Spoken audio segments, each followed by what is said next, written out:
Tom Xiao, de 19 anos, nasceu na movimentada cidade costeira de Dalian, no nordeste da China, onde vivem mais de 6 milhões de pessoas. Filha única de Cheng Shen e Yang Xue, a jovem cresceu muito próxima da família. Os três sempre trabalharam muito e desde pequena Tom se destacava não só pela dedicação, mas também por seu talento impressionante. Ela conseguia unir o amor pelas artes com uma aptidão natural para as ciências exatas, tocava piano, fazia aulas de dança e sonhava em, no futuro, criar esculturas ou trabalhar em um laboratório. Na verdade, segundo seus amigos e parentes, ela tinha potencial para se dar bem em qualquer área. Tom foi aceita no colégio Dalian Yuming, uma das instituições de ensino mais prestigiadas da cidade. A escola era conhecida por sua excelência no Exame Nacional de Admissão às Universidades Chinesas, conhecido como Gaokao. Alguns alunos com desempenho excepcional conseguiam até mesmo ingressar no ensino superior sem prestar a prova. O namorado de Tom foi um desses sortudos e garantiu uma vaga em uma boa universidade chinesa. Já ela, apesar de todo o esforço, não alcançou o resultado desejado. Isso foi um baque. Ela teve que repensar os planos e decidir qual seria seu próximo passo. O relacionamento deles acabou esfriando com o tempo. Tom então tomou uma decisão importante: deixar o país natal e se inscrever na Universidade Estadual de Iowa com o objetivo de estudar engenharia química. Seus pais a apoiaram completamente. Chegaram a usar todas as economias da família, que somavam o equivalente a $100 mil, para ajudar a filha a seguir seu sonho. Faltava apenas resolver algumas formalidades, como prestar um exame de proficiência em inglês. No verão de 2011, enquanto se preparava para essa prova em Pequim, Tom conheceu Li Xinyang. Ele também estudava inglês e tinha planos de estudar nos Estados Unidos, no Instituto de Tecnologia de Rochester, em Nova York. Os dois logo se deram bem, estavam passando pelas mesmas incertezas e expectativas em relação à vida no exterior. Depois, os pais de Tom conheceram Li. Ele passou a imagem de um rapaz educado e discreto, mas todos achavam que não havia possibilidade de algo mais sério entre eles. Essa impressão foi compartilhada por outros também. No entanto, Tom sempre dizia que o relacionamento dos dois era leve, sem compromissos. Em setembro de 2012, Tom finalmente se mudou para os Estados Unidos e começou a estudar. Desde o início mostrou desempenho excelente e se esforçava para aproveitar tudo o que a vida universitária tinha a oferecer. Quando não estava nos livros, ela dançava, dava aulas de chinês para outros estudantes e fazia amizades com facilidade. Tinha uma conexão especial com as colegas com quem dividia o apartamento. Apesar de ser mais velha do que elas, todas a chamavam de irmãzinha. Por causa da sua estatura baixa, apenas 157 centímetros. Sua amiga Jean dizia que Tom era tão inteligente que às vezes deixava todos malucos. Ela sempre alegava que não tinha estudado direito, mas acabava tirando as notas mais altas da turma. Embora ainda mantivesse contato com Lee, ele, de repente, afirmou que a distância de quase 1.500 quilômetros era cansativa demais para ele. Por isso, decidiu pedir transferência para a mesma universidade que Tom frequentava. Enquanto as aulas dele não começavam e ele ainda não havia encontrado onde morar, ficou hospedado temporariamente no apartamento das meninas. Elas não se opuseram, mas admitiam que não se sentiam muito à vontade com aquela situação. Ele não era de conversar muito, evitava criar laços e também não colaborava nas tarefas domésticas. Sempre deixava bagunça por onde passava. Ficava incomodado quando Tong saía sozinha. Queria saber o tempo todo onde ela estava e com quem. Tom, por outro lado, repetia que não havia nada sério entre eles e a insistência dele estava começando a deixá-la exausta. Já se passavam quase 2 anos desde o início dos estudos dela e, de modo geral, tudo estava indo bem. Para alívio das colegas de apartamento, Lee finalmente havia se mudado e se matriculado em aulas próprias. Mas Tong começou a se distanciar cada vez mais. Comentava com os amigos que queria encerrar de vez aquela relação e seguir em frente. A situação ficou ainda mais complicada quando, num episódio no trânsito, Lee informou o endereço dela como sendo o dele. Isso abalou não só a relação entre os dois, mas também com os vizinhos, que não queriam mais ver Lee por perto e nem gostavam de ouvir o nome dele. No dia 3 de setembro de 2014, Tong conversava com um amigo com quem estava criando uma conexão mais próxima. Entre eles começava a surgir algo além da amizade. Ela confidenciou que o vínculo com Lee não a fazia mais feliz e que aquilo só estava atrapalhando sua vida. Apesar de já ter uma viagem marcada com Lee para o fim de semana, ela dizia que, ao voltar, iria colocar um ponto final em tudo. Estava praticamente claro. Eles estavam prestes a se separar definitivamente. 4 dias depois, na noite de 7 de setembro, o pai de Tong enviou uma mensagem. Ela havia comentado anteriormente que havia perdido os óculos e estava procurando um novo par, então ele queria saber se ela havia conseguido substituir. A resposta foi curta e sem emoção. Ela disse que havia pegado emprestado de uma amiga. Quando o pai sugeriu uma chamada de vídeo, ela recusou, alegando estar muito ocupada. Isso lhe pareceu estranho. A conversa estava fria e ele sentiu uma leve preocupação. Mais tarde naquela mesma noite, por volta de 1h30 da manhã, uma das colegas de apartamento de Tong recebeu uma mensagem, mas já do celular de Lee. A mensagem dizia: "O celular de Lee está comigo, mas a bateria está acabando." Já era manhã do dia 8 de setembro. Na manhã de segunda-feira, todos esperavam que Tong voltasse para casa, especialmente porque estava com os óculos. Mas isso não aconteceu. Inicialmente houve apenas um estranhamento. Depois veio a preocupação. Passaram-se mais alguns dias e ela continuava sem dar notícias.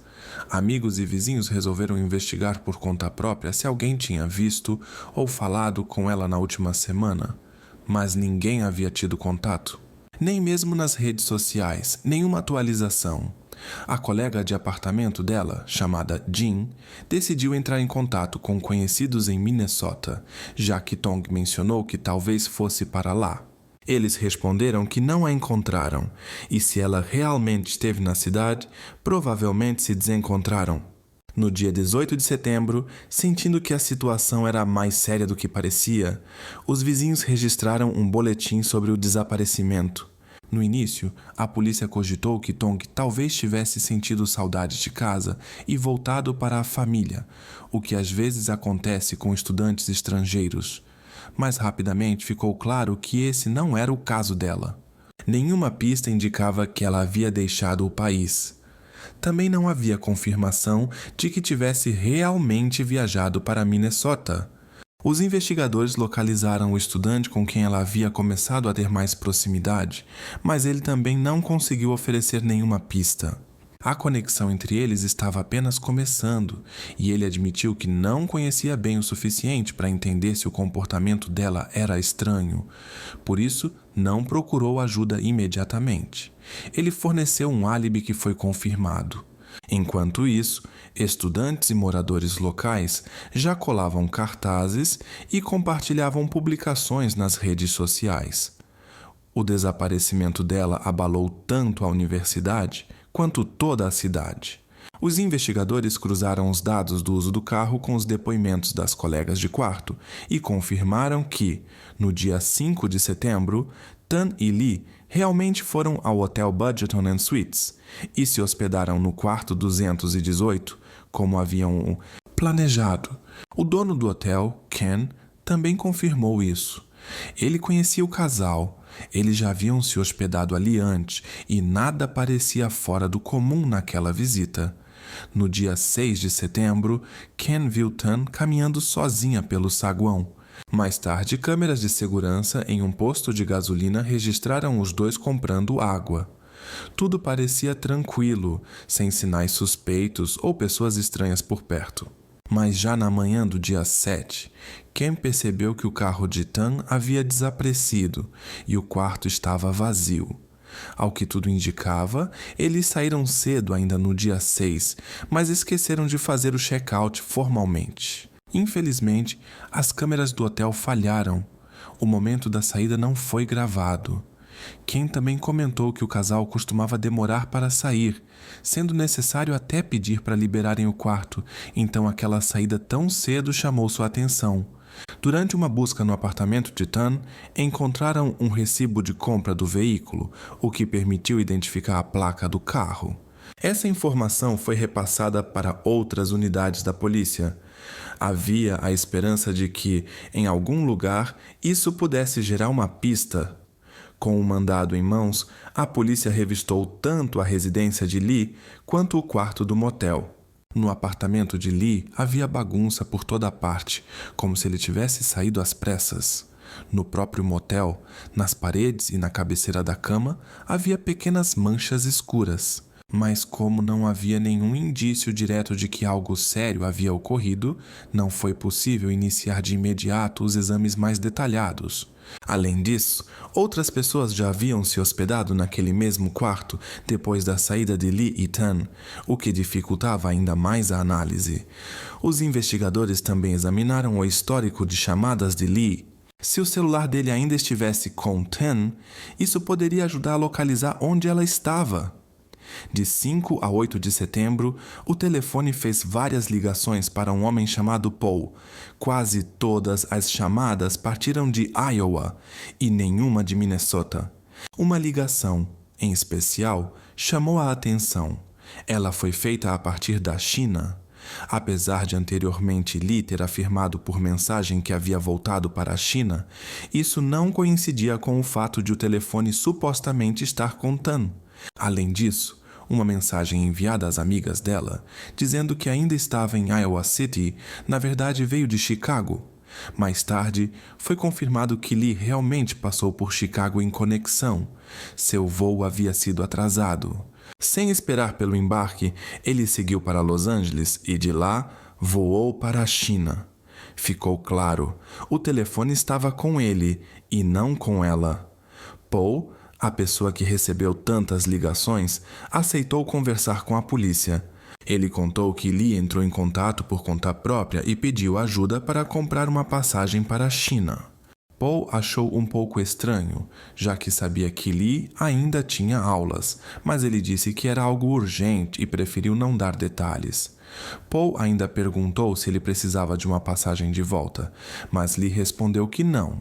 Nesse ponto, a polícia já suspeitava que algo grave havia acontecido com Tan, e Lee foi oficialmente considerado uma peça-chave no desaparecimento dela. 26 de setembro de 2014, a polícia recebeu uma ligação. Haviam encontrado o carro de Tom, um Toyota Camry do ano de 1997. O veículo estava estacionado debaixo de uma árvore, próximo a um conjunto de casas residenciais nos arredores de Iowa City. Uma dessas casas pertencia a Lai. Moradores relataram que o carro estava ali há várias semanas e que exalava um cheiro extremamente desagradável. Para inspecioná-lo, foi necessário um mandado, mas pela experiência, os agentes já imaginavam o que poderiam encontrar. Quando conseguiram abrir o porta-malas, havia uma mala dentro, e o odor ficou ainda mais intenso. Dentro da mala estava o que um dia foi uma pessoa. Também havia um peso de academia, e a cabeça estava enrolada em uma toalha com manchas amarronzadas. Neste momento, ainda não podemos afirmar com certeza, só depois dos exames, comentou um dos oficiais. Levamos muito tempo para encontrar o carro, pois nem sabíamos ao certo qual modelo procurar. É triste que tenha terminado assim. Mesmo sem os laudos completos, os investigadores não tinham mais dúvidas. Tratava-se de uma estudante da Universidade Estadual de Iowa, Tom Xiao. Mais tarde, a perícia confirmou oficialmente que a pessoa encontrada no carro era mesmo ela. A última vez que foi vista foi em Iowa City, no dia 8 de setembro. A causa do ocorrido não foi divulgada publicamente, mas a polícia declarou que estava procurando por Jiangnan Li, um estudante chinês de 23 anos. Acredita-se que ele tenha retornado ao seu país de origem, mas até então não havia confirmação oficial. Posteriormente, seria determinado que a jovem provavelmente sofreu agressões graves e teve dificuldades para respirar ao ser colocada dentro da mala. Não foi possível definir com precisão quando tudo aconteceu. No carro também foram encontrados documentos de Lee que indicavam sua saída do país, e no banco do motorista estava o celular de Tom, danificado. Agora que se confirmava a ausência de Tom, a polícia retornou ao mesmo motel, desta vez com a equipe de perícia. A toalha em que sua cabeça estava enrolada pertencia exatamente ao quarto onde haviam ficado. Com o uso de luminol, especialistas detectaram marcas em móveis. As câmeras de segurança mostraram Lee na loja TJ Maxx, onde passou um bom tempo escolhendo uma mala, a mesma em que ela foi encontrada. Ele comparava os tamanhos e empurrava as malas pelos corredores. No Walmart, comprou 2 pesos de academia, um dos quais foi localizado depois dentro da mala. Tudo isso parecia um enigma sem lógica. Afinal, os dois haviam acabado de voltar de uma viagem de fim de semana juntos, e no dia seguinte, algo sem explicação aconteceu. Mas logo a polícia encontraria uma pessoa que revelaria algo capaz de mudar toda a investigação. James Dorset, diretor do programa internacional, lembrou que em 20 anos de trabalho havia perdido apenas 2 estudantes estrangeiros. Em uma cerimônia de despedida, ele falou com sinceridade e tristeza, e as lembranças de Tom, especialmente a primeira conversa entre eles, o comoveram profundamente. Toda vez que vou ao shopping e vejo um quiosque de sorvetes Dippin' Dots, lembro dela. Prometi a mim mesmo: um dia, quando tiver forças, vou provar aquele sorvete, em homenagem a ela. Uma amiga muito próxima de Tom confessou que ainda era difícil falar sobre o assunto. Eu sorrio quando lembro da primeira vez em que a vi. A última a discursar naquela noite foi uma conhecida da família de Tom, amiga de seu pai. Ela veio especialmente da Virgínia para se despedir pessoalmente e agradecer a todos que compareceram. Nos dias em que Tom já não era mais vista por ninguém, Lee fez algumas ligações. Uma delas foi para uma mulher chamada Karen. Eles conversaram por mais de 3 horas. Depois, entraram em contato com ela para tentar entender do que se tratava. Descobriu-se que a conversa que Tom teve com a amiga no dia 3 de setembro sobre a vontade de terminar tudo com Lee e começar uma nova fase da vida acabou sendo ouvida sem que ela soubesse. Lee ligou bem naquele momento e, sem perceber, Tom atendeu. Ele escutou a conversa delas por cerca de meia hora. Segundo Karen, ele estava claramente alterado. Logo depois, uma postagem enigmática surgiu em seu perfil nas redes sociais. Quando os investigadores juntaram tudo o que sabiam com a forma como Tom foi encontrada, ficou evidente. Aquilo tinha sido planejado com cuidado e antecedência. Acredita-se que o halter encontrado no caso serviria para dar peso a uma mala, com a intenção de lançá-la depois no rio. Ao analisar os dados do celular de Lee, ficou claro que, entre 3 e 4 da manhã, ele esteve próximo ao rio Skunk. Provavelmente foi até lá tentando se desfazer de algo, contando que a água encobrisse tudo. Mas ao chegarem no local, os detetives perceberam que a profundidade do rio não era suficiente, o que explicaria por que tudo permaneceu no carro. A essa altura, a investigação já tinha uma noção clara dos acontecimentos. Após escutar uma conversa de Tom, Lee parece ter perdido o controle e começou a agir. No dia 5 de setembro, o casal se hospedou, conforme planejado, em um motel simples.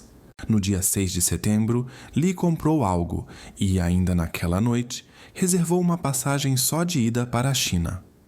Esse foi o último dia em que alguém viu Tom. Em 7 de setembro, depois do que aconteceu, ele voltou ao apartamento e começou a juntar seus pertences, pronto para ir embora. Andou um tempo pela cidade, pensando se devia ir até o rio, mas desistiu e acabou deixando tudo no carro. Depois disso, passou a escrever mensagens fingindo ser Tom para os amigos dela e para o pai, tentando ganhar tempo. No dia 8 de setembro, ele já estava em Chicago, de onde comprou uma passagem para Los Angeles. E no dia seguinte, embarcou em um voo rumo à China. Desapareceu. O mandado oficial para sua prisão só saiu em março de 2015, mas até lá já não havia como localizá-lo. Um agravante é que não existe acordo de extradição entre os Estados Unidos e a China, e a polícia entendia que estava de mãos atadas. Mesmo assim, mesmo estando do outro lado do planeta, o caso ainda repercute e é assunto constante na mídia chinesa. Conversei com um professor que estuda a cultura chinesa, e ele confirmou que essa história é conhecida e lembrada. Segundo ele, se houver pressão suficiente na China em torno do caso, isso pode ter impacto direto na possível volta da pessoa considerada peça-chave na investigação, Shunan Lee, aos Estados Unidos. Familiares da jovem, por exemplo, podem usar a internet e a opinião pública para pressionar as autoridades a colaborar com os americanos. O Dr. Kenneth Quinn, que antes de assumir uma premiação internacional na área de segurança alimentar, trabalhou por mais de 3 décadas no Departamento de Estado do Zekonset da Saxmishua e foi embaixador no Camboja, afirma que a disposição da China em cooperar na busca por Lee pode depender de um princípio: reciprocidade. Ou seja, se eles ajudarem, o que os Dalston Dewa oferecerão em troca? Quando se trata da transferência de um cidadão de um país para outro, ainda mais em uma situação delicada como essa, a resposta costuma ser negativa se não houver uma contrapartida. Apesar disso, Quinn não acredita que a China queira proteger alguém que possa ter causado mal. Afinal, a pessoa afetada também era cidadã chinesa, e eles também têm interesse em que tudo fique esclarecido. Quinn acredita que pode haver um cenário em que a própria China queira levar o caso até o fim, dentro do seu sistema legal. Afinal, tanto a pessoa apontada quanto a jovem envolvida são cidadãos chineses. Ele duvida que Lee seja simplesmente entregue aos Estados Unidos.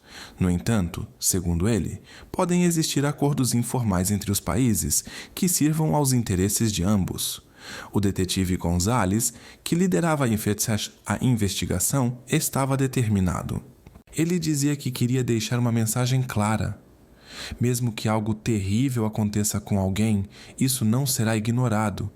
Não importa de onde você é, para qual país foi ou onde está escondido, ninguém vai desistir. Junto com o promotor do estado de Iowa, ele entrou em contato com as autoridades chinesas e com a embaixada. Para alívio deles, o lado chinês demonstrou disposição em colaborar, prometendo localizar Lee e cuidar do caso em seu próprio território. Logo foi publicado um comunicado oficial, e o caso passou a ser comentado em todo o país. Usuários da internet começaram a compartilhar fotos de Lee, e a hashtag com seu nome se tornou um dos assuntos mais falados. Em maio de 2015, Lee, que estava escondido em Wenzhou e entendeu que não tinha saída, se entregou voluntariamente. Ele foi detido. Para que o caso pudesse ser oficialmente transferido à jurisdição chinesa, as autoridades do país precisaram de todo o material reunido pelos investigadores americanos. Já em junho, Lee foi formalmente detido e seu caso passou a ser tratado como um ato grave e intencional. Um ano depois, Lee admitiu sua culpa, alegando que agiu sem pensar e estava em um momento de extremo estresse. Segundo ele, houve um conflito entre os dois e ele teria apenas tentado se proteger. Ele negou ter planejado algo com antecedência, dizendo que tudo aconteceu por acaso, justamente quando se preparava para voltar à China. Lee declarou que amava verdadeiramente Tong e que não conseguiu lidar com a rejeição. A audiência durou apenas 6 horas. Os pais da jovem foram orientados a não comparecer ao tribunal. mas isso não impediu a mãe de Tong. Em certo momento, ela entrou na sala visivelmente abalada. Ela disse que sua vida havia perdido o sentido e que só restava amargura. Os pais de Lee se encontraram com a família Tan e, em nome do filho, pediram perdão. Como gesto de arrependimento, aceitaram pagar uma indenização. 2 milhões de yuans, o que equivale a aproximadamente $300.000. Em casos como esse, as punições possíveis vão desde 10 anos de reclusão até a medida mais severa, e os familiares da jovem deixaram claro que esperavam a decisão mais rigorosa. O pai de Tan citou um antigo provérbio chinês: aquele que tira a vida de outro deve prestar contas plenamente. Um caso de grande repercussão, que ecoou pelas ilhas do Oriente e cruzou fronteiras, chegou enfim ao fim. O ex-estudante da Universidade de Iowa, Zhang Yanli, de 24 anos, passará o resto da vida em um presídio na China, tudo por causa do que aconteceu com sua companheira. Isso ocorreu em junho de 2016. Na época, o tribunal o condenou à prisão perpétua. Contudo, pelas leis chinesas, essa pena pode posteriormente ser reduzida para 13 anos. Embora, como é comum nesses casos, não haja qualquer garantia. A família Tan recebeu a sentença com certo alívio. Para eles, a punição na China teria sido equivalente à que seria aplicada nos Estados Unidos. Sentiram que a justiça foi feita conforme as normas, tanto em Iowa quanto no país de origem. Representantes do lado americano enfatizaram: as provas eram contundentes, por isso o desfecho do processo não foi uma surpresa. O mais importante é que a pena foi proporcional, nem branda, nem excessiva. A notícia difícil abalou profundamente o pai da jovem, a ponto de sua saúde piorar repentinamente. Chegaram a recomendar que ele não viajasse longas distâncias. Ele não conseguiu voltar pessoalmente aos Estados Unidos para buscar as cinzas da filha. Os investigadores em Iowa destacaram que este caso se tornou um exemplo marcante de cooperação entre os Estados Unidos e a China em assuntos de caráter internacional. Um representante da promotoria do condado acrescentou que, nos últimos anos, tem havido um aumento no número de estudantes chineses em instituições de ensino americanas, especialmente na cidade de Iowa. Por isso, é essencial que eles continuem sentindo segurança e confiança. O caso de Tan ganhou grande repercussão, não apenas pelo ocorrido em si, mas também por quem ela era. Tan Jiao, com 19 anos, era extremamente determinada, dedicada e corajosa. Ela escolheu sair de seu país de origem de forma consciente, buscando se desafiar, crescer e fazer de tudo para que sua família se sentisse orgulhosa dela. E ela estava conseguindo em todos os aspectos. Sem dúvida, um grande futuro a aguardava. Amigos se lembram dela como uma pessoa de luz. Ela tinha o dom de levantar o astral, rir com você e estar presente quando você mais precisava.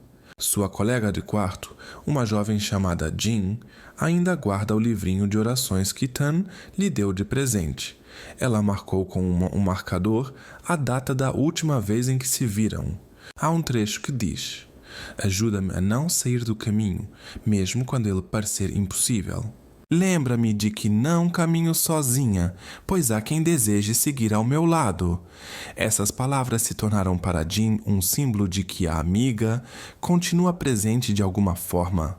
Obrigado a todos que assistiram até o fim. Cuidem-se e cuidem de quem vocês amam.